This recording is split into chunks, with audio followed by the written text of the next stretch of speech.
Hello, I'm Toby, and today I'll show you how to make a photo book for just a few quid.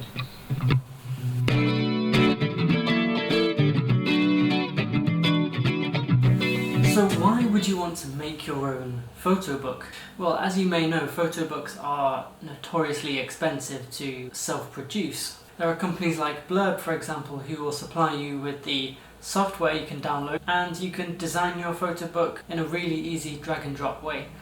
The problem is with Blurb is it is expensive. I've made photo books with them in the past and their software, one of which was my holiday photo book where I went to Zakopane in Poland. And do you know what? This one came out really nicely because I chose for a magazine style book, so it was a little bit more affordable to create. And I have to admit the photo quality is not the best. You do see a lot of the almost like pixels in the image. They are fairly grainy on the paper, and honestly it's not the best photo quality. You do have to manage your spaces correctly on Blurb, and it is a little bit tricky. As I found here, I've got some space on the edge of the paper which I didn't expect to get. So that was quite disappointing to find out, especially when you're paying about £15 per book. So if you're going the other end of the scale, you can really splash out on Blurb, and this book I made when I was back in uni. I spent a whopping £50 on it. Could have been more, that's just what I remember. But I got a hardback, I got the best possible quality paper I could, and although I spent a good £50 on this book, the image quality is more or less the same. It is better, but it is quite grainy, but obviously on the video you're not going to see a huge difference. But my photo printer can do better.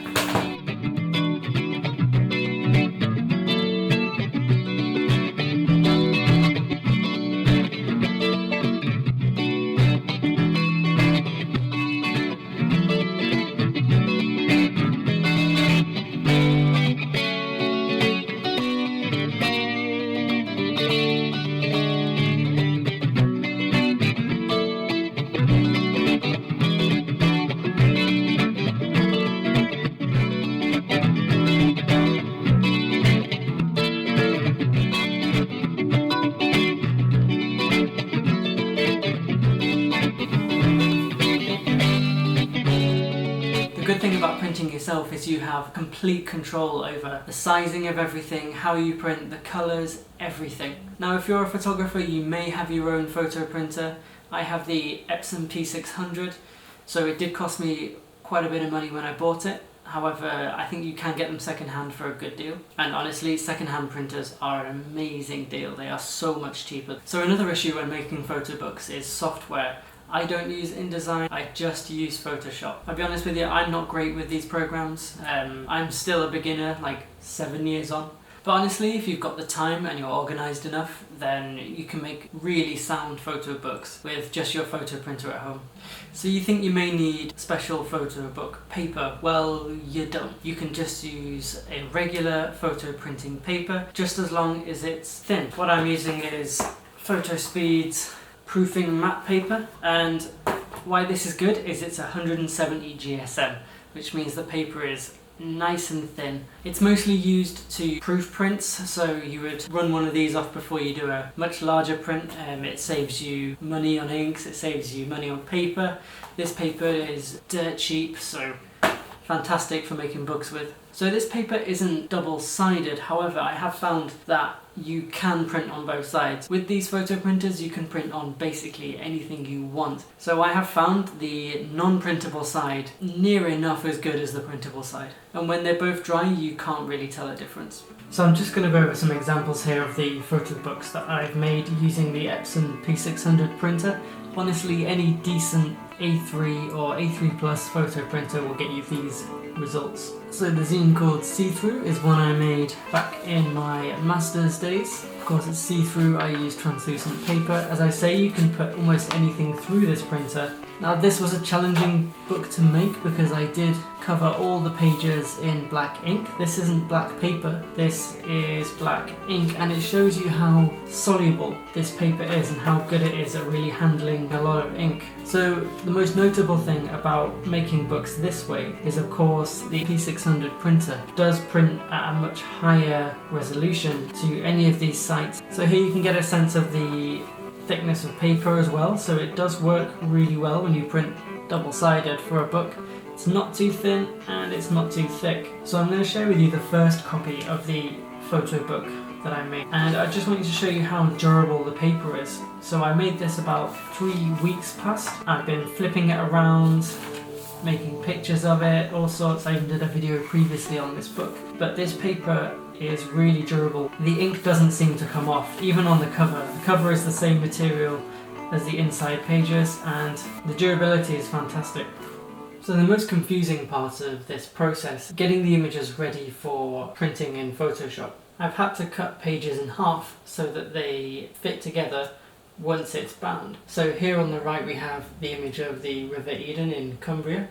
Now of course this is a double page spread image, however I have had to cut it in the middle and join it with a different page. Now as you can imagine, this does get really messy, so I've organised each image with the name of the sheet and whether it's side A or side B. Don't forget we are printing double-sided here. So this image is sheet 1 and it's side A. So we have here the first page and the last page, and on the same bit of paper we've got sheet 1 again, but this is the B side. So we have the final image and then one of the pages further in. This was the most complicated part of me learning this process, but once I got it right and I got the orders right, it all fell into place. What helped me was just drawing out a map on a piece of paper about what side is where and where the cuts need to be. Of course, when you have your cover is just one piece, and the same with your middle page. The middle page is also just one piece. You don't have to cut this one in half. So what I recommend doing first is setting out your linear mapping of the book. So here I have from the front and back cover to the first and second page to the second and third page. So this is how the book is going to look page by page. Now what we can do from there is we can take these and dissect them and put them in the correct order when printing. So the 2 images I need to create this side are pages 3 and 4 and 17, 18. So I've got 3 and 4 open already. I'm just going to open 17 and 18. Now very simply all I'm going to do is make sure I've got my ruler lines in Photoshop here. So that's just Command R and then drag a ruler from the side. I want to make sure it's dead in the centre so I know where the centre of my A4 page is, and I've got that on the other one too. So just using the marquee tool, I'm going to take this half. It all snaps into place easily. Go for your move tool and just drag it over to the other side. Snap it into place, and there we go. Now to get this ready for printing, I would need to merge these layers. So right click and merge visible or flatten, whatever you want to do. And then I'm just going to adjust the brightness, plus 26. Now this may look a bit too bright, and that's fine because all I'm doing is compensating for the printer and the paper, because I know they always come out a little bit darker than I want. So plus 26 on the brightness. Now just check our image size here because we do have A4 paper. So we just want to make sure that's 29 by 21, that's your A4.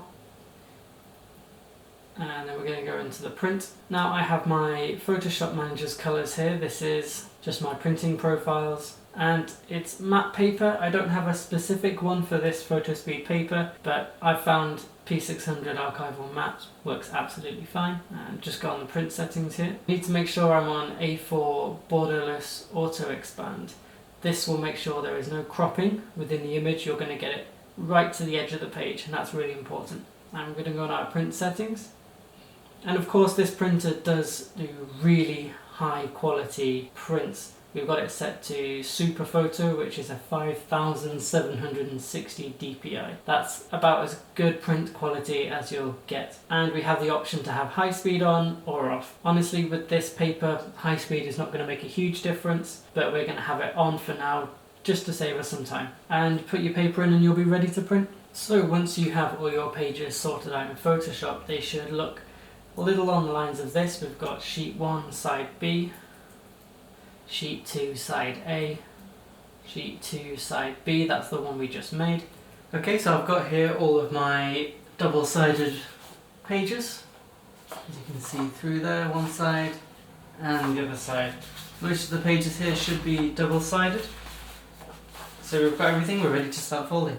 I'm just going to go from the cover, and because we're on A4 paper, each page will be A5 size, so we're just going to fold these in half.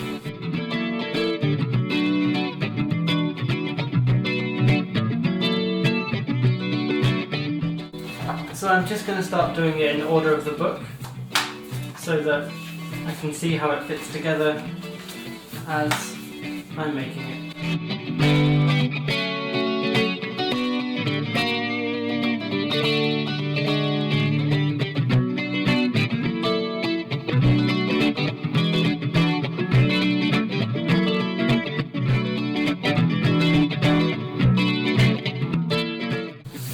So there we have the formation of our book. The problem is when you're stacking paper like this, is you'll find the pages that are in the middle will cause you a bump on the outside of the book, and this will need to be trimmed off. And what I do is just measure from this point to here how many millimeters I need to trim off each page.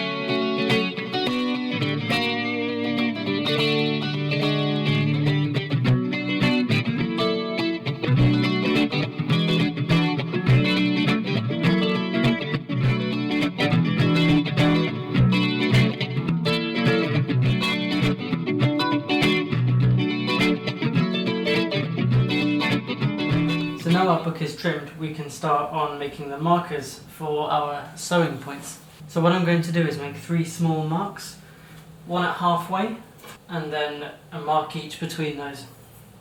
3 faint little marks, I'm not sure if you can see those, but what we're going to do is just put our pin through there.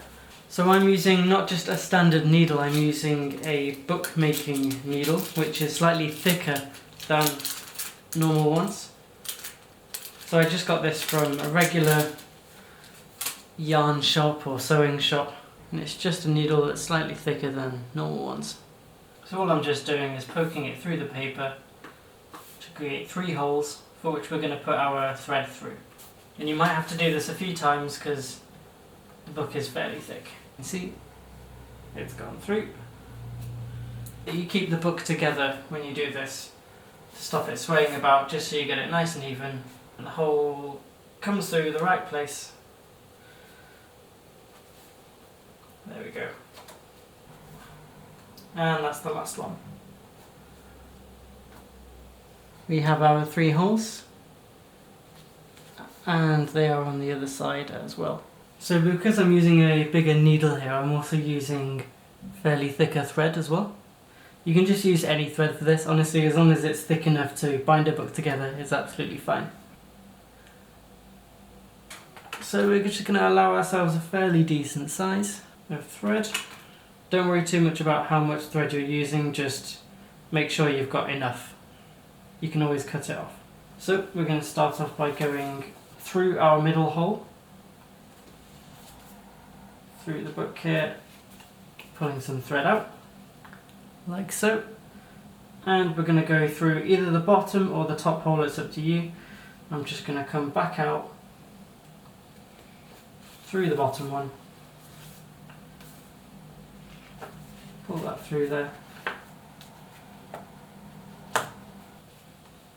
Now this is where you can start to see how much thread you're going to need, because we're going to take it back up through the middle of the book and back round. So I'm going to take it straight to the top hole and poke it through there.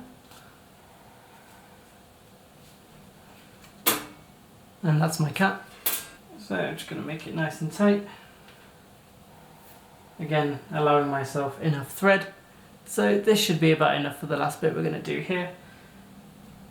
We're going to bring it back round to the middle hoop, or hole I should say.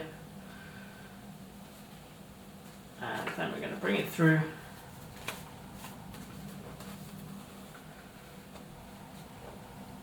So that's our final loop. We're just going to make everything nice and tight. I'm just going to cut this thread off at a similar length to what I've got left. See, I've got some excess. Again, it doesn't matter how much because you're just going to make a knot with this. These two strings, what I'm going to do is make sure that they're not cutting through the two lines you've got already, which is there, so they're overlapping. You've got a central string and you've got these two outer strings which you're going to tie together. You want to tie them over this little center string. So just a really easy knot, nothing special. So we've got that knot. I'm just going to tie that in place nice and tight. And I'll do a double knot as well, just to be sure. There we go, and make sure it's tight again so it won't come loose. Just going to cut these ends off to where we want them.